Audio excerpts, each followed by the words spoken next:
In the autumn of 2023, a little girl, along with her parents, visited a park and went for a bicycle ride, but she never returned, forcing her parents to turn to the police. Law enforcement immediately launched a massive search and soon stumbled upon an alarming clue that radically changed the course of the investigation. In the end, the detectives managed to uncover the truth, and the ending of this story turned out to be quite unexpected. On September 4, 2014, in the small town of Greenfield, New York, Charlotte Sina was born into the world. She was raised in a large and friendly family, with loving parents and two sisters, an older one and a younger one. Charlotte grew up to be an active and cheerful child. She enjoyed playing with friends, spending time with her sisters, and going on nature trips with her parents. Greenfield, with a population of just over 5,000 residents, was surrounded by forests, lakes, and scenic parks, so the girl's family often organized outings for recreation. On September 30, 2023, when Charlotte turned 9, her parents and their acquaintances decided to go to a national park located approximately 18 kilometers from their home. The girl eagerly anticipated this trip, as her friends were going with her, and they had agreed to take their bicycles to ride around the park.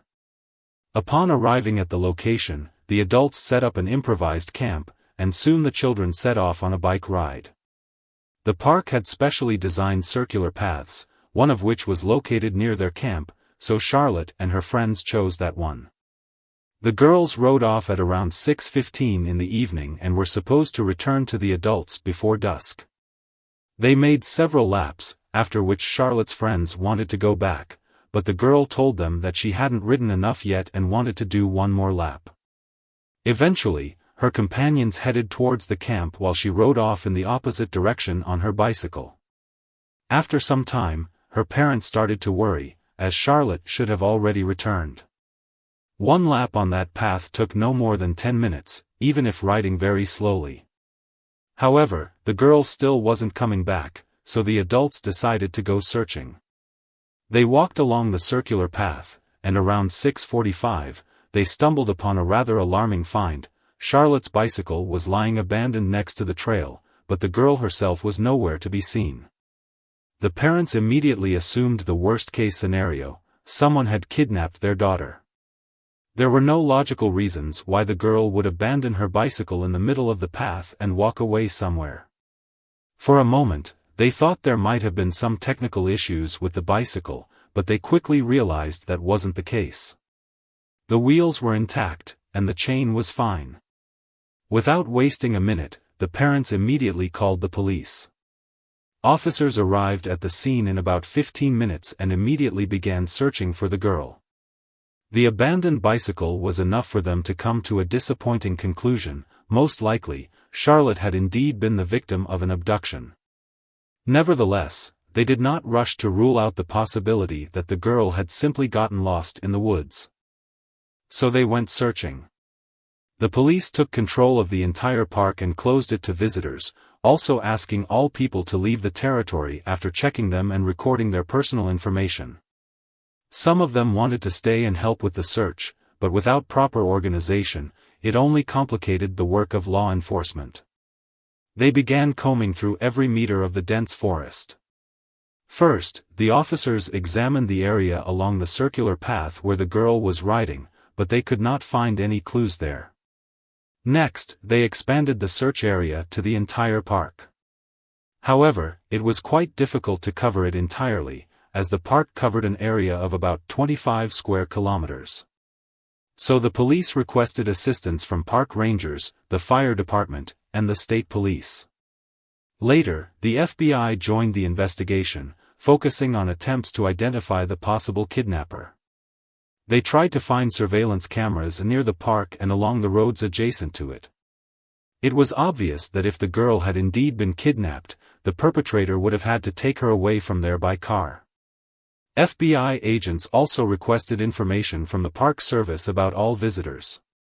Each person had to register and pay to visit the park, so their information was stored in the database. However, studying it required a lot of time, as the park was quite crowded that day. In addition, they requested information from cellular operators about the location of all phones that were in the park at the time of Charlotte's disappearance. They did not rule out that the kidnapper could have sneaked into the park bypassing the rules without registering at the entrance. In that case, FBI agents could compare the visitor data from the Park Service with the location of mobile phones and identify the suspect. However, collecting all this data also took a long time. Moreover, it was not about precise tracking using GPS but only about the approximate location of phones by cell towers. The search continued late into the night, but it yielded no results. Early in the morning of the next day, officers went to the park again, and this time even more people joined the search party. In total, over 400 people were looking for the girl. The police also appealed to the public through the media, asking them to share any information that might be related to Charlotte's disappearance.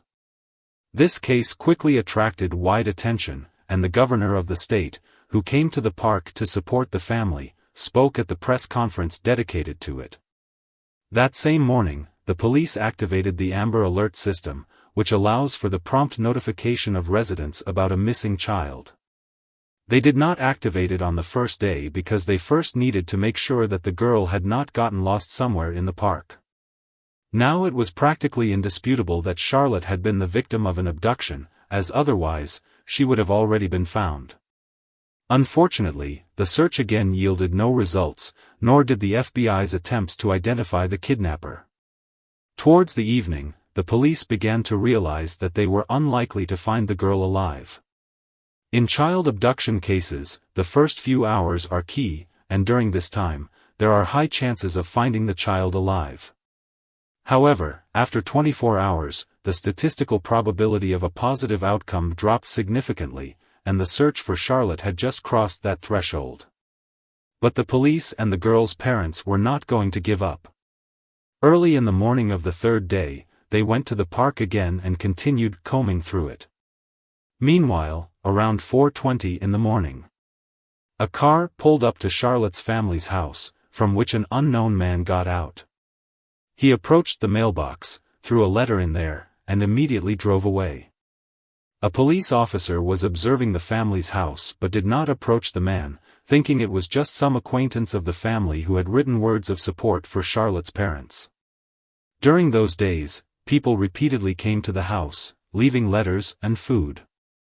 Nevertheless, the policeman found the man suspicious and still approached the mailbox. Inside was a note, the contents of which instantly changed the course of the case. It was from the unknown kidnapper, claiming he was holding Charlotte and would release her in exchange for $50,000. The note was immediately sent to the lab, where experts urgently began studying it.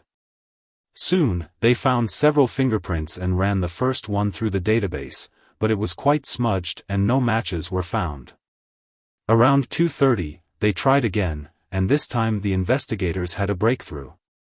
The fingerprint matched a 47-year-old man named Craig Nelson Ross Jr. He had been in the New York State database since 1999 when he was arrested for driving under the influence.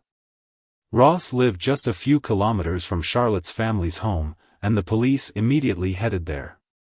However, they encountered a problem. The house at that address had recently been foreclosed because Ross had not paid property taxes on it for several years.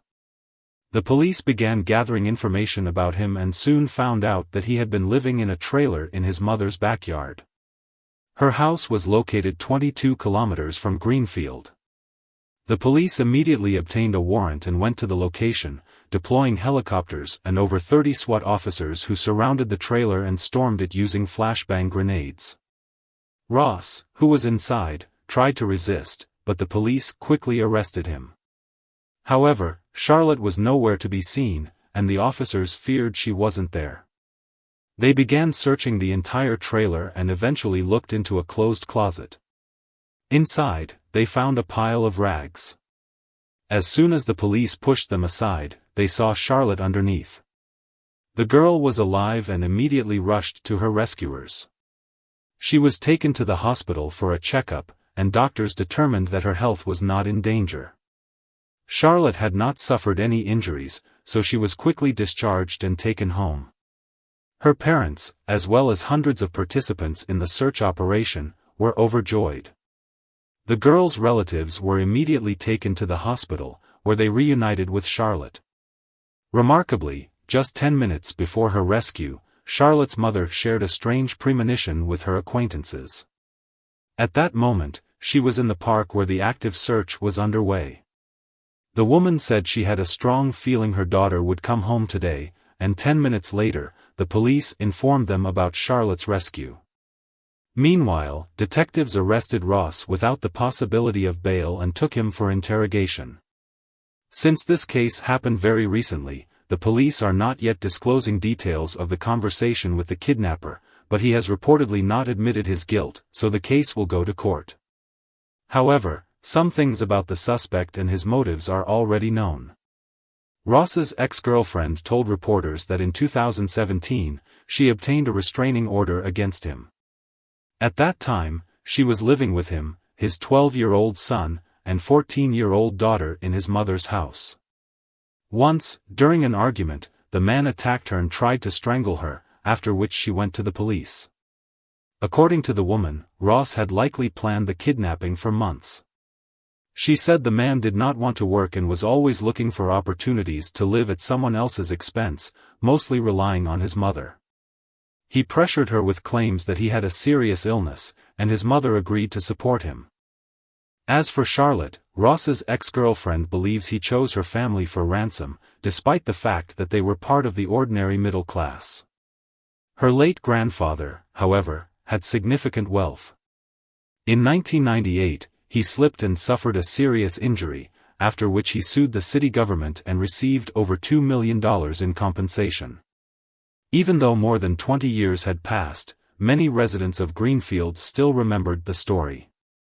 Ross's ex-girlfriend stated that he knew about this payment and likely decided to profit from the kidnapping.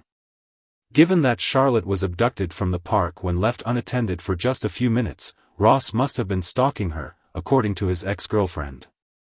He could have been watching the family for a long time, studying their routine and waiting for the right moment. Another fact indicated that Ross had planned this crime in advance. According to his ex-girlfriend, a few months before the incident, the man covered all the windows of his trailer with a tarp, although he had never closed them before. Considering that Charlotte was found there, this may indicate careful preparation. Ross' neighbors also shared some rather alarming observations about him. One woman said that in the past, Ross had tried to take her 10-year-old son somewhere, and she had to intervene. Another neighbor stated that his family had always been problematic, and since childhood, Ross regularly went to neighbors begging for food. A little later, the police disclosed additional information about Ross' criminal past. A year before the attack on his girlfriend, he was arrested for stalking but did not receive any serious punishment. Just a month before Charlotte's kidnapping, he was a suspect in the abuse of his underage relative, but that case was closed due to lack of evidence. Reporters also spoke to his son, who by that time had already come of age. He stated that he hated his father and wished for him to die in prison but did not share any details. About a month after Ross' arrest, the police made a very disappointing statement. In addition to the kidnapping, the man was charged with sexually assaulting Charlotte. Apparently, while Ross was holding the girl in his trailer, he had time to abuse her, though the police have not disclosed details yet. It is only known that Ross refused to plead guilty to the assault charges and plans to defend himself in court. Considering that the kidnapped girl was found in his trailer, he has virtually no chance of avoiding punishment.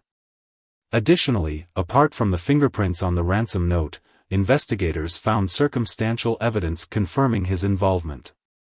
After studying the location data of all phones in the park at the time of the kidnapping, they found that Ross' smartphone was one of them. Thus, there is practically no doubt that the man will go to prison. However, now while preparations for the trial are underway, detectives are investigating Ross' possible involvement in two high-profile unsolved cases. In August 2003, an 18-year-old girl named Jennifer Collin was selling magazines in a town called Milton. After her shift, she was supposed to meet with colleagues, but she never showed up at the designated place. 6 years later, her remains were found near a lake 18 kilometers from the city. Notably, the girl disappeared just a few hundred meters from the house where Ross was living at the time. 2 years later, a 19-year-old woman named Christina White left a trailer park 1 kilometer from Nilton and disappeared. A year later, police found her remains but were unable to solve the case. As for Ross, at that time, he was living in the same trailer park. Now, the police are considering his possible involvement in these murders, but so far, they have no evidence or are not disclosing it in the interests of the investigation. As for the trial in Charlotte's case, it is scheduled to begin in April 2024. Despite the presence of indisputable evidence of Ross' guilt, it cannot be ruled out that he may be offered a plea deal. If he continues to deny guilt, Charlotte may have to appear in court and recount in detail what he did to her. To avoid such a traumatic experience for the girl, the criminal may well be offered a deal.